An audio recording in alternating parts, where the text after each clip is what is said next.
kemudian kita lakukan penimbangan berat badan.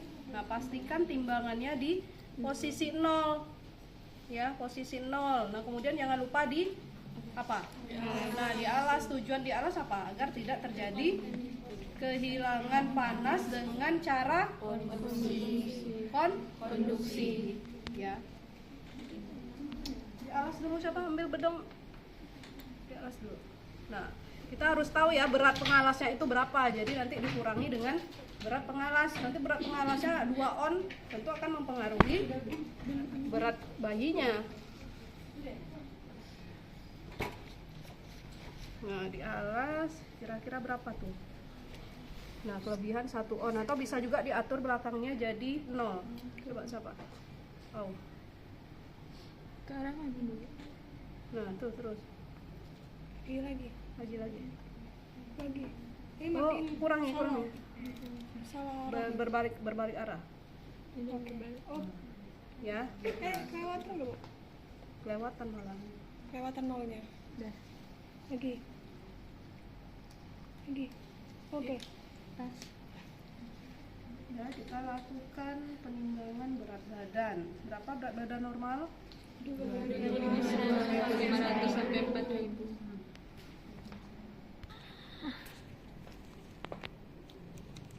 Nah, ya. Kemudian kita lihat berat badan normal 2,5 sampai 4.000. Setelah timbang berat badan, apa yang kita lakukan? Ukur panjang badan. Ya, ukur panjang badan dari ujung kepala, ya, mentok ya, ujung kepala sampai ke tumit atau ujung kaki. Nah, luruskan. Ya, pada kenyataannya kalau bayi itu kan apa? Rasa kan bergerak. Nah, susah untuk meluruskan bayinya. Jadi kita harus pelan-pelan, nah, perlahan luruskan. Ya. Oke, kemudian dicatat. Nah, kemudian apa lagi? Nah, lakukan pengukuran lingkar ke kepala. Nah, dari dahi, ya, dari dahi, kemudian melewati subocciput atau belakang kepala, kemudian kembali lagi ke dahi, ya. Nah, nanti dilihat berapa ukuran normalnya.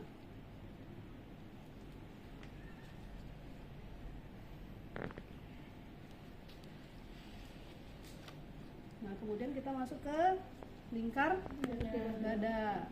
Nah, lingkar dada, turunkan ke bawah. Hati-hati kalian kalau menarik pitanya. Ini kan pitanya tajam ya, nanti lecet. Melewati puting susu. Melewati puting susu. Kita ukur, ya. Kemudian ke lingkar perut. Nah, turunkan lagi. Kalau lingkar perut, nah, melewati tali pusar. Nah, seperti itu. Kita lihat berapa ukurannya. Nanti kalian cari berapa normalnya lingkar kepala, lingkar dada, dan lingkar perut. Oke, setelah itu apa? Kita periksa kepala. Nah, apa yang diperiksa pada kepala? Ya, bagian yang tidak diperiksa itu diselimuti. Apa yang diperiksa di kepala? Ya, dilihat bentuk kepalanya simetris atau tidak, ya, simetris kiri kanan. Nah, kemudian ada pembesaran atau tidak. Kalau kepalanya besar, hidrosefalus, ya. Kalau kepalanya kecil, mikrosefalus. Kemudian kalau tidak ada tengkorak kepalanya apa? Anencefalus, ya. Kemudian dilihat lagi ada enggak kaput suksadenum. Kalau kaput suksadenum gimana bentuknya? Ya, dia berisi cairan, tidak ada batas tegas seperti sepal hematom. Kalau sepal hematom kan apa? Darah, ya. Jadi ada darah di bawah selaput kulit. Nah, itu biasanya berbatas, ada nampak batas-batas darahnya. Nah, seperti itu. Oke, kemudian setelah kepala kita masuk ke wajah. Wajah apa yang diperiksa? Wajah, ya. Nah, warna kulitnya, kemudian simetris enggak kiri kanan, karena bisa saja pada saat proses persalinan ada bagian yang terjepit ya, jadi ada bagian yang tidak simetris. Setelah wajah, mata. Nah, apa yang diperiksa pada mata? Warna, spesimen, tarik mata. Baik, mata. Nah, pada mata dilihat simetris atau tidak kiri kanan, kemudian ada dua bola mata atau tidak ya, kemudian gerakan matanya seirama atau tidak ya, strabismus atau tidak. Strabismus itu kan koordinasi kedua bola matanya kan tidak seimbang. Strabismus atau nama lainnya apa? Juling ya. Nah, kemudian ada kotoran matanya atau tidak, ada tanda-tanda infeksi pada mata atau tidak. Kalau ada tanda infeksi pada mata, dia akan keluar itu kayak mata ya, matanya itu belekan terus. Apa namanya kemarin udah Ibu sebutkan? Infeksi pada bola mata, infeksi pada mata bayi. Lupa. Blenore. Ada kan Ibu bilang kemarin? Ada. Yang catatannya. Kalau enggak nyatat ya berarti enggak ada lagi. Ada blenore ya. Nah, itu pada mata. Kemudian setelah mata apa? Hidung. Apa yang dilihat pada hidung? Simetris atau tidak kiri kanan ya. Ada dua lubang hidung, kemudian ada septumnya enggak, septum nasal nih, pembatas antara hidung. Dua lubang hidung itu kan ada pembatasnya, namanya septum nasal. Kemudian dilihat pernafasannya. Kalau pernafasan cuping hidung ya, pernafasan cuping hidung ini, cuping hidungnya ini ikut bergerak saat bernafas, itu berarti ada gangguan pernafasan ya. Jadi kalau kita bernafas normal kan cupingnya tidak ikut bergerak ya, tidak ikut bergerak kan ini hidung ini nih ya. Nah, pinggir-pinggir hidung ini kan ikut bergerak. Jadi kalau itu ikut bergerak saat kita bernafas berarti ada gangguan pernafasan ya. Setelah hidung apa? Mulut. Nah, apa yang diperiksa di mulut? Ya, dilihat apakah ada bibir sumbing. Nah, bibir sumbing itu kan ada grade-nya. Ada labioskisis. Kalau labioskisis kan hanya bibirnya saja. Kemudian ada labiopalatoskisis. Langit-langit. Berarti sampai apa? Langit-langit. Langit-langit. Kemudian ada labiopalatogenatoskisis. Nah, itu tentu lebih dalam lagi ya. Nah, itu dilihat. Kemudian kita lihat refleks routingnya ya. Jadi kalau refleks routing ini sebenarnya udah bisa kita lihat saat IMD ya. Routing itu apa? Mencari routing ya. Refleks routingnya udah bisa kita nilai saat IMD. Refleks apa? Swallowing. Refleks sucklingnya itu kan udah bisa kita lihat saat IMD. Mulut, setelah mulut apa lagi? Telinga. Nah, telinga, apa yang diperiksa pada telinga? Simetris. Nah, ya, simetris kiri kanan atau tidak. Ya, ada dua buah daun telinga. Nah, kemudian dilihat ada lubangnya atau tidak. Ya, ada pengeluaran cairan atau tidak. Ya, jadi kalau misalnya bayi yang matur itu tulang rawannya itu sudah terbentuk sempurna. Ya, Oke, setelah leher masuk ke setelah telinga masuk ke leher. Nah, apa yang diperiksa di leher? Ya, perhatikan gerakan pada lehernya. Makanya kita ada refleks tonic neck. Ya, kalau misalnya kita angkat, bayi itu kan belum bisa menahan kepala. Ya, jadi dia pasti akan miring ke kiri, miring ke kanan. Nah, kalau gerakan itu tidak terjadi, nah itu perhatikan berarti ada yang salah, ada masalah pada tulang leher si bayi ya. Nah, itu tonic neck, bayinya bisa melakukan gerakan pada lehernya ya. Tuh, kemudian periksa lagi ada tidak benjolan kelenjar tiroid. Nah, ya. Perhatikan ada tidak benjolan kelenjar tiroid atau kelenjar vena jugularis. Nah, diperiksa ya. Oke, setelah itu apa? Cek tulang klavikula. Nah, ini ya, kita raba tulang klavikula bayi ada fraktur atau tidak. Ya, terlebih lagi jika bayi yang lahirnya sungsang atau distosia bahu, takutnya ada fraktur pada tulang klavikula. Nah, ini tulang klavikula. Hanger kalian nih. Ya, jadi yang kurus kan tulang selangka ini nampak ya. Nah, setelah itu apa? Periksa tangan. Nah, kita buka tangannya. Diluruskan. Tangannya diluruskan.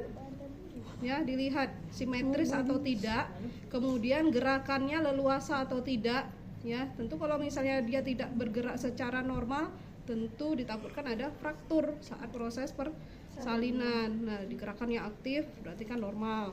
Kemudian dilihat jari-jarinya, berapa jumlah jarinya. Kalau jarinya lebih dari 5, apa namanya? Polidaktili. Nah, polidaktili. Kalau kurang andaktili. Kalau yang kayak jari kata ada selaputnya di sini, apa namanya? Tadi ada nyebut sini. Sindaktili, ya. Poli itu lebih, andaktili berarti kurang. Nah, kemudian kayak ada selaputnya di sela-sela jarinya berarti itu sindaktili. Udah ya. Kepala, wajah, mata, hidung, mulut, telinga, leher, tulang klavikula, ekstremitas atas, baru kemudian masuk ke dada. Nah, apa yang diperiksa di dada?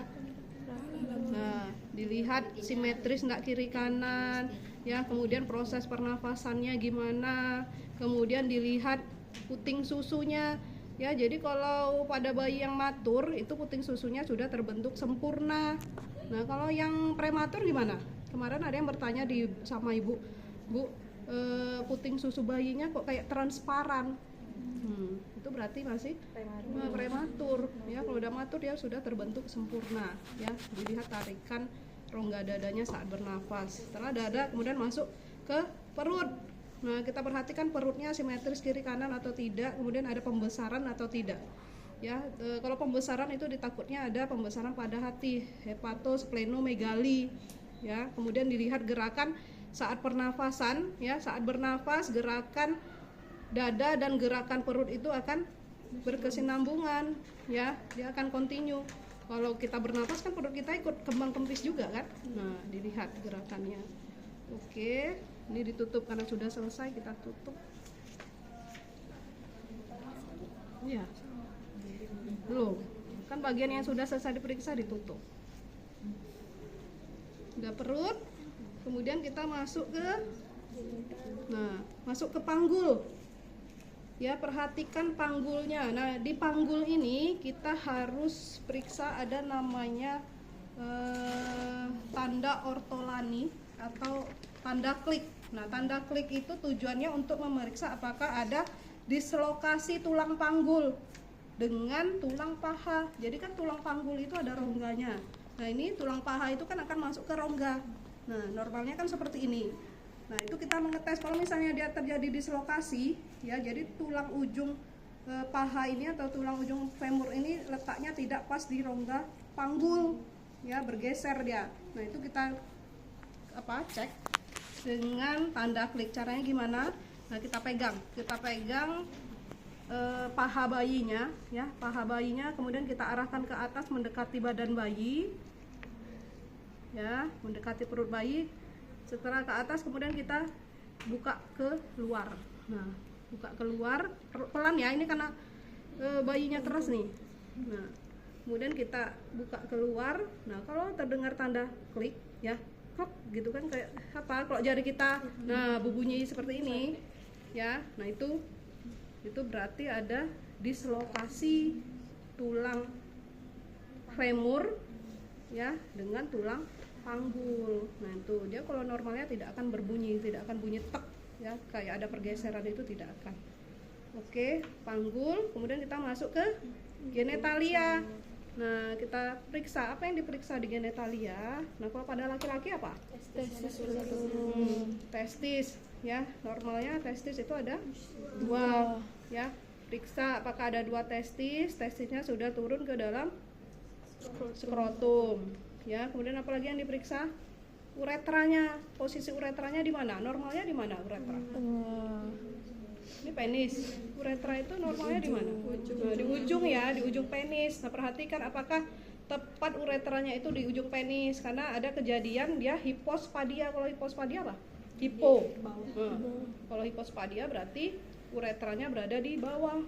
Nah, kalau epispadia di atas, itu kebalikannya. Ya, kalau pada wanita Nah, labia mayora sudah menutupi labia minora. Kemudian dilihat lagi uretranya. Nah, pada wanita juga bisa terjadi epispadia. Ya. Jadi uretranya itu bisa berada di atas klitoris atau berada di samping klitoris. Normalnya apa? Kan di bawah klitoris. Nah, itu ya, itu epispadia. Oke, kemudian dilihat ada tidak lubang vaginanya.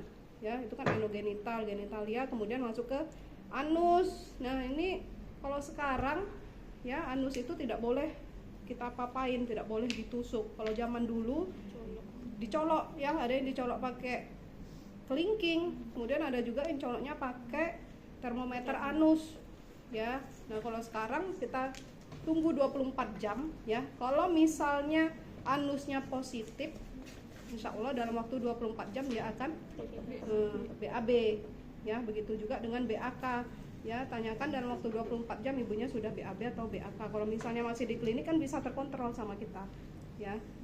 Oke, seperti itu. Kemudian apa lagi? Ekstremitas bawah. Nah, dilihat ekstremitas bawahnya sama seperti ekstremitas atas tadi ya. Kita luruskan simetris atau tidak, kemudian kita lihat gerakannya ya, gerakannya aktif atau tidak, kemudian dilihat jumlah jari-jarinya. Oke, setelah itu apa lagi? Punggung ya, spinal atau punggung. Nah, gimana caranya? Ya, boleh kita miringkan. Nah, dicek. Nah, punggungnya seperti apa? Kalau normalnya kan seperti ini ya. Nah, kemudian ada yang namanya spina bifida. Spina bifida itu apa? Tidak tertutupnya tulang belakang ya. Jadi tulang belakangnya itu tidak terbentuk sempurna. Jadi terbuka dia di sini. Nah, itu harus dicek, dilihat. Oke, terakhir apa? Penampilan kulitnya secara keseluruhan. Kita lihat ada tanda lahir, bercak mongol, hemangioma ya, tanda-tanda lahir. Nah, itu dicek semua seluruh kulitnya. Oke, setelah itu jangan lupa kita lakukan pencatatan pelaporan. Kemudian pakaikan lagi baju bayinya ya, karena kan tidak boleh langsung dimandikan. Berapa jam boleh dimandikan? 6 jam. Ada edaran terbaru, coba baca lagi, 24 jam ya, 24 jam baru boleh dimandikan. Oke, kita bereskan kembali. Nggak boleh. Kan tadi masa depan kayak gitu. Kemudian pakaikan lagi fotonya. Atau ada bedah nggak pengen mandi gitu kan. Ada yang sih. Ya, bedah. Tapi vakum atau tampon. Aku pelit. Nah, lu udah pandai bedong semua kan? Dinas kan ketemu bayi juga kan? Aulia paling jago bu. Aulia paling jago. Bu. Tentang simpan neonatus gitu ya. Iya bu. Dia dipelajari semua bu. Iya. Ya, memang harus gitu, dipelajari semua. Kau pilih-pilih mau kau pelajari. Baru kemudian dibedong. Bedong, rapikan alat dan kembalikan ke ibunya. Oke, sampai di sini ada yang mau ditanyakan? Jadi nih. Aku mau nanya lagi gitu. Ibu, izin ke toilet. Kirain mau izin ini. Situ kan ada toilet. Nggak boleh dipakai ya? Nggak boleh? Nggak tahu. Ibu kalau ukurnya tadi berarti emang di itu yang buka pakai baju. Nggak pakai baju. Iya, harus ditelanjang. Setelah dibuka semua baru diukur. Karena kan ukurnya itu kan kayak agak lama gitu kan. Apanya? Ukurnya itu bu agak lama. Ya kan ditutupin, kan kepala dulu. Nah, kepala, ya selesai kepala baru ke dada, nih kepalanya ditutupin. Enggak bu, Ya. waktu ngukur panjang badan tadi Ya. emang ditelanjangin bu. Iya, kalau bisa ditelanjangin. Makanya harus cepat. Ya. Ya, kalau tidak memungkinkan boleh diselimutin